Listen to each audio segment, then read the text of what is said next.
Bien muchachos, vamos a tener esta clase. Hoy día vamos a conversar de la biodiversidad, que fue una de las tareas que ustedes hicieron previamente. Y además de la biodiversidad, vamos a hablar de la clasificación de los organismos vivos. En otras palabras, vamos a reforzar el contenido de biodiversidad, vamos a ver algunos ejemplos, la importancia que tiene la biodiversidad y después vamos a hablar de cómo se organizan los seres vivos, cómo se clasifican y vamos a terminar con una tarea. Están las indicaciones también al final de las diapositivas para que ustedes vayan aplicando los contenidos que nosotros iremos estudiando ahora. Em, Sin más muchachos, recuerden bajar también estas diapositivas, están dentro del mismo Google Classroom, tienen que bajarlas, ojalá las puedan imprimir para ir tomando notas al lado en la medida que van viendo este video. Es probable que este video salga un poco largo, pero la opción que tenemos en YouTube siempre es bastante buena, de poder ponerle pausa, ir viéndolo a ratos, ir digiriendo un poco la materia y yo creo que se puede lograr una mayor comprensión. Sin embargo, si esto no fuese posible, siempre pueden dejar dentro de los mismos comentarios alguna pregunta o hacerla en el panel de Google Classroom que corresponda. Bien, vamos a empezar entonces muchachos. Vamos a recordar primero el concepto de biodiversidad y en este momento yo me hago pequeñito. El concepto de biodiversidad comprende al menos tres aspectos. El primero, la biodiversidad de especies, que es el más evidente, el que ya habíamos analizado, alcanzamos a conversar también en clase. Aquí nos dice que hay organismos distintos, este es fácil de ver. Cuando nosotros estamos en un zoológico vemos que hay animales distintos. Todos esos animales distintos se pueden agrupar por su misma especie, pero hay varias especies distintas. La biodiversidad de ecosistemas comprende a los distintos tipos de ecosistemas y con la correspondiente riqueza en especies que estos tengan. Y la biodiversidad genética se refiere a los distintos genes que están presentes dentro de una población. Incluso deben considerar que hay genes móviles, lo vemos ahora con el coronavirus, en el fondo es un ejemplo de genes móviles, vamos a conversar un poco al respecto probablemente más adelante, pero también hay genes que son comunes entre organismos, que aparentemente son muy distintos. En la siguiente imagen aparece esto reflejado. Ojo que esta también está en los primeros archivos que les pasé. Es del libro que utiliza el Mineduc. Aparecen un poco más de especificaciones. Y acá tenemos más o menos la misma idea. Los tipos de biodiversidad, diversidad de ecosistemas. En esta esquemita, cada uno de esos colores que tiene este mapa representan ecosistemas distintos. Si nosotros tomamos este ecosistema, vamos a llegar hasta este lugar donde viven determinadas especies. Y si tomamos solamente una de estas especies, como esta rana, podemos ver que hay distintos genes y alelos. El concepto de genes y alelos ustedes aún no lo manejan. Sin embargo, les puedo explicar que los genes son las instrucciones que nosotros tenemos y los alelos son los distintos valores que puede tomar esa instrucción. Por ejemplo, sea el gen el color del cabello. Hay distintos colores de cabello. Cada color de cabello distinto sería un alelo. Así, en una población hay alelos que existen y alelos que no.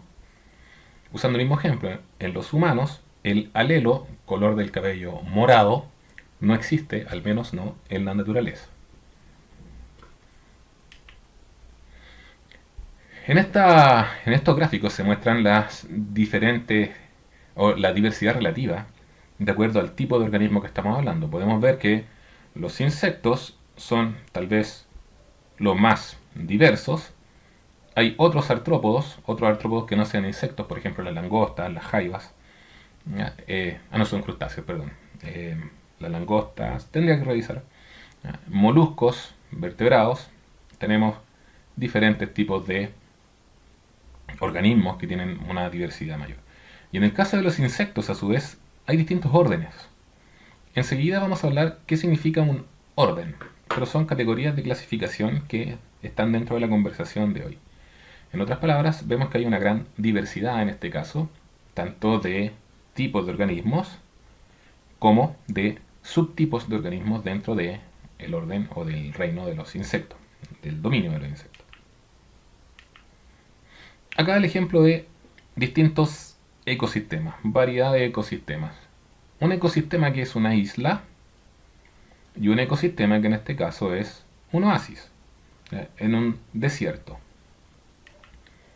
Ahora, esto tiene relación con lo que una de las preguntas que estaban en la guía anterior. Diversidad y abundancia. En el primer caso, voy a amplificar acá, vemos esta comunidad 1. En esta comunidad vemos que hay 4 tipos de árboles, el A, el B, el C y el D, y que todos se encuentran en igual proporción. Hay 5 de cada uno de ellos. Por lo tanto, en términos de proporciones, la abundancia de ellos es la misma, y la diversidad siguen siendo de 4 tipos distintos de árboles. En la comunidad 2, en la que vemos abajo, hay preponderancia del árbol A. La abundancia del árbol A es mucho mayor que la abundancia del árbol B y C.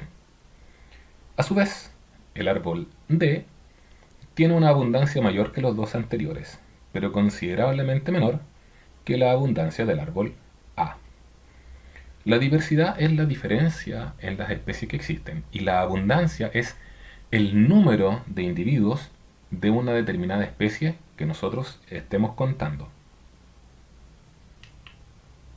Ahora, hay factores que afectan esta biodiversidad. Esto se estudia con mayor profundidad a final de año. Sin embargo, es importante considerarlo actualmente. Por una parte, la fragmentación de los hábitats. En esta imagen nosotros vemos una ciudad que se han construido entre medio de estos cerros carreteras que han roto los valles y han impedido la continuidad. Imaginemos, por ejemplo, que hay un organismo que vive en esta ladera y que históricamente cruzaba por este valle para dirigirse a esta ladera, por ejemplo, durante un cambio estacional. Eso actualmente no lo podría hacer, puesto que se encuentra esta carretera acá. Eso, sin lugar a dudas, afecta a la diversidad de los organismos que vivían antes en estos valles.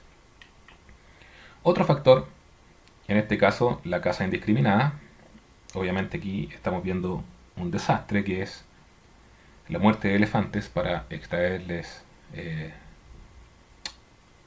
los cuernos, para extraer marfil desde ahí, y eso hace obviamente que disminuya considerablemente el número de elefantes.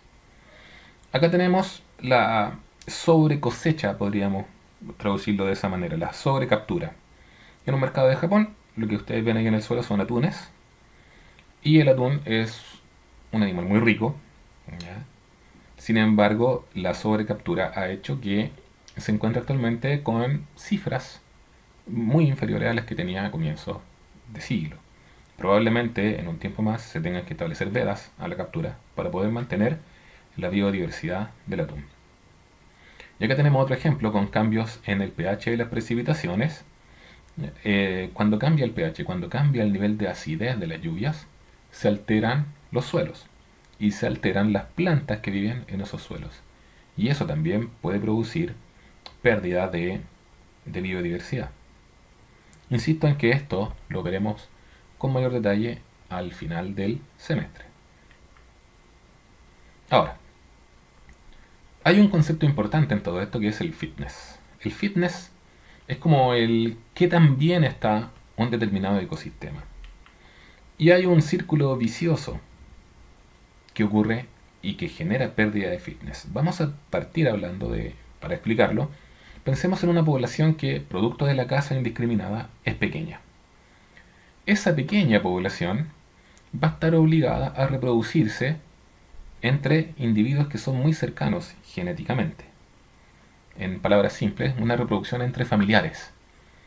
La reproducción entre familiares hace que haya muchos genes que se estén perdiendo.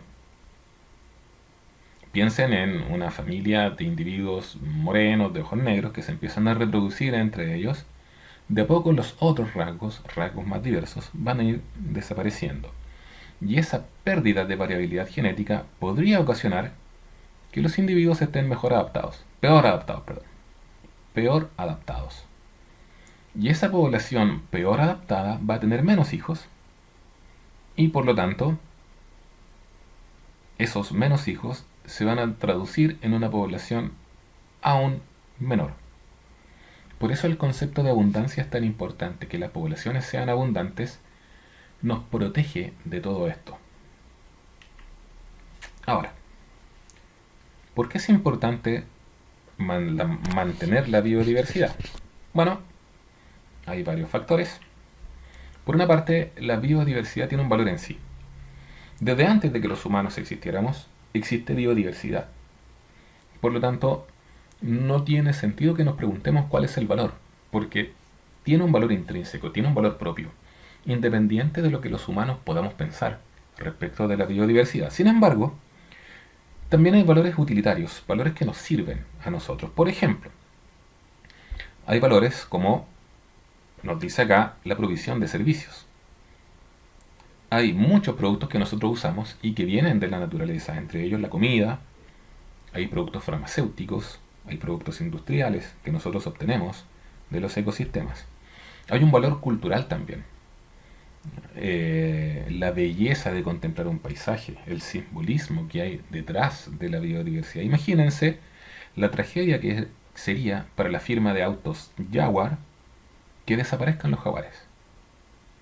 Obviamente que sería una tragedia. Imagínense una firma cuyo emblema sea un pájaro dodo que se extinguió.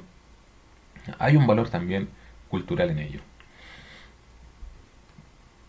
También la naturaleza tiene un valor en la regulación, por ejemplo. Regular el desarrollo de nuestros ecosistemas, la descomposición de desechos. Mucha gente dice que el mundo sería ideal si no tuviera moscas, pero las moscas tienen también una razón de ser. Otras personas dicen sería ideal que no existieran, no sé, lechuzas o los cernícalos, pero ellos controlan a otras plagas, controlan la diseminación de ratones. Las lombrices, que muchas personas las encuentran muy feas, también son importantes para la formación del suelo. Es decir, la naturaleza nos sirve y de la naturaleza nosotros obtenemos productos que tienen importancia. Acá un ejemplo, es de esta plantita se extraen medicamentos. Acá nos dice el nombre de la planta, el nombre científico, y es una planta que salva vidas. Y nos dice que en Estados Unidos aproximadamente el 25% de los productos que se venden en farmacias son originarios de las plantas. O desde ahí se obtuvieron, sin ir más lejos, la aspirina es un ejemplo.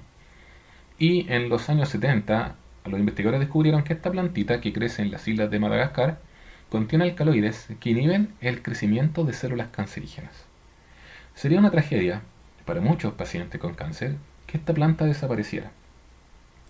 Como es una tragedia que muchas plantas desaparezcan antes siquiera de que nosotros conozcamos su valor medicinal.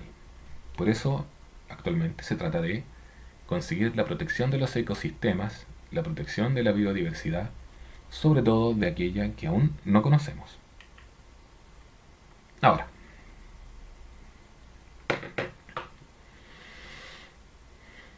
una cosa es la biodiversidad y otra cosa es cómo nosotros vamos a clasificarla. Para la clasificación de la gran biodiversidad existe una ciencia que se llama taxonomía. ¿Por qué? Porque tenemos que generar algún grado de clasificación. Porque al clasificarlos se facilita el orden y se facilita el estudio. Ahora mismo, con esta epidemia del coronavirus, los pacientes se clasifican por grupos etarios. No puedes hacer un análisis de toda la población, porque el comportamiento no es igual en toda la población. Entonces se establece que las tasas de infección son muy bajas en pacientes muy jóvenes y son altas en pacientes más seniles. Ahí tú tienes un ejemplo de cómo la clasificación facilita el estudio de los fenómenos.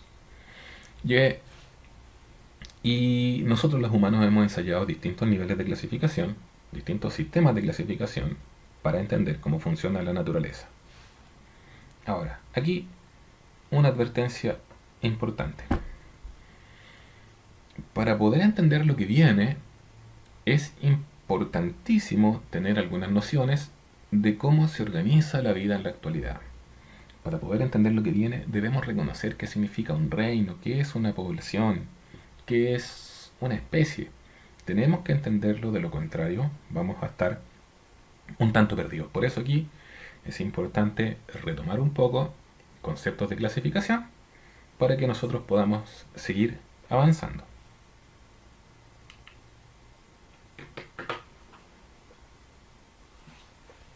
Bien, Existen distintos niveles de organización en la naturaleza. Se organizan dependiendo del nivel de complejidad. Entre un nivel y otro aparecen las llamadas propiedades emergentes, que es un tema que ya habíamos conversado previamente, y se establecen también distintas categorías que tendrán distintas características. En este esquema general se habla de los criterios de los niveles de organización, ya lo habíamos discutido previamente, el nivel de átomo, el nivel de molécula, el nivel de célula. Acá tenemos dos ejemplos, una célula nerviosa o una célula de planta. Luego el nivel de tejido, por ejemplo el tejido nervioso o el tejido de una hoja, probablemente sea un parénquima esponjoso este. Luego el nivel de órgano, por ejemplo el cerebro o las hojas en un vegetal. Y niveles superiores, sistema de órganos, organismo, especie, población, comunidad, ecosistema y biosfera. Recordemos que esto ya lo habíamos discutido previamente, por lo tanto vamos a avanzar rápidamente acá. Insisto, si tienen preguntas, dentro del mismo Classroom pueden ir dejándolas.